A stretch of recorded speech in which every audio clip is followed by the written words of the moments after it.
Greetings, YouTube. Welcome back to the channel. You might be wondering why I am starting with a shot of my Book 2, Chapter 2 progress the same weekend, technically, that we have heard of the plans for 7-3 that are coming up in the next month.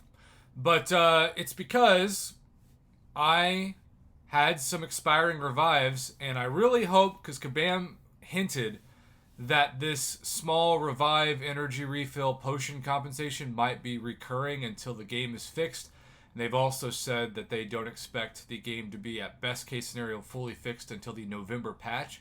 So if we get a weekly occurrence of a couple of revives and potions and energy refills, which I think would be the smart thing and the right thing to do, I will use most of those to explore and continue to push my way through 7.2. Now, some of you have told me it's the most fun you've ever had with content, and it's fun-ish, but maybe I should do more research and just take my time. But I jump in and I still, I get wrecked. I'll have to use a couple of revives, usually on average per path, but they're all expiring revives, and of course I have a stupid amount of units if I needed them. But I don't like to use units on revives. It's a weird pride thing of mine.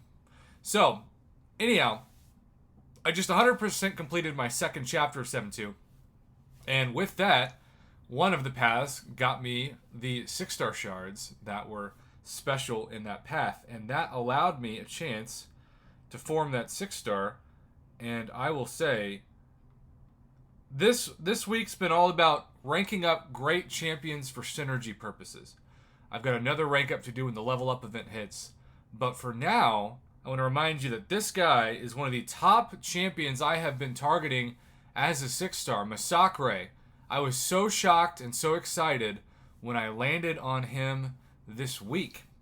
And that is, of course, because I have a rank 3 6-star Red Hulk and also a rank 3 Awakened 6-star Domino.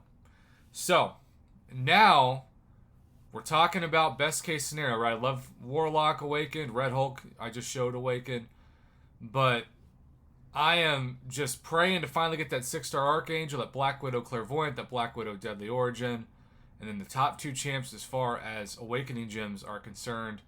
We've got Omega Red, who I continue to thirst over. And then also Nick Fury, who immediately would get my generic 6-star Awakening Gem. So I had a horrible string of 6-star luck, but the Masacre made up for it. I was just so happy. And I've used him plenty since opening him, so I'm just really happy with that. Now, Immortal Abomination and Spider Ham are also two champs of the top prize current list that are at the top of my list.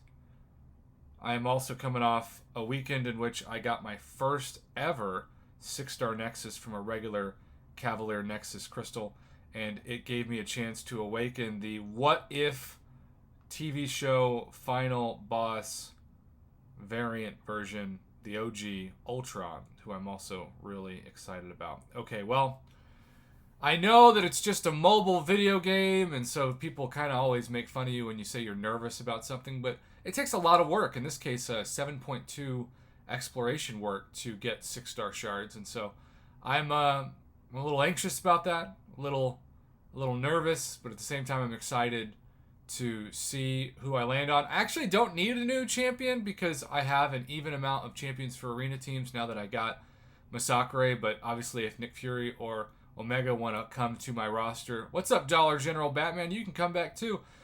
And interesting, I don't think that's new. I think that is actually an Awakened Nebula for the first time. It is indeed, and I really do like Nebula. I mean, I think that is a very solid pull.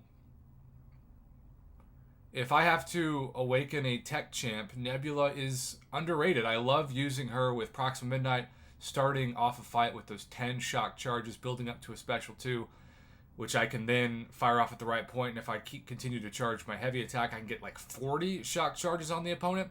So, it's not like the top of my list, but it's an honorable mention for something that I'd be happy with, especially because, like I said, I've got even arena teams. So that was worth the work, I think, to awaken my 6-star Nebula. Do you like Nebula? Do you think she's underrated too? Let me know in the comments, and let's end the video here. Another 6-star that I'm really happy with. I don't know if you agree or disagree, but I think Nebula's underrated, and I'm so thankful the Platinum Star is now on my 6-star.